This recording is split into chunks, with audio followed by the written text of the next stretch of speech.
I leave home for a few days and look what happens. This won't take long. Let us bend the vibration to a semicircle, and again, let the semicircle rotate around the z-axis. This results in a vibrating sphere having two azimuthal nodal lines.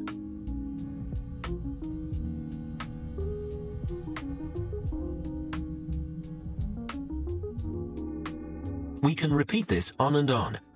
Bending and rotating the vibration with L nodes results in a vibrating sphere with L nodal lines.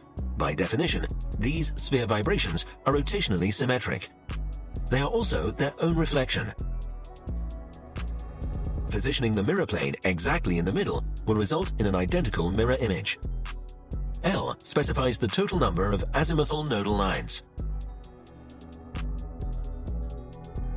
There is no nodal line for L equals 0.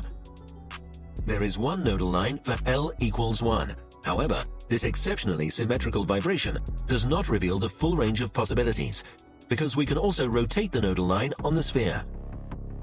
Let's rotate that nodal line to the right, or reflect it to the left. There are now two new modes of vibration on the spherical surface with one nodal line. Those are vibrations with an azimuthal nodal line that is rotating clockwise or anti-clockwise. In the case of two nodal lines, there is an option to rotate not just one, but both nodal lines to the right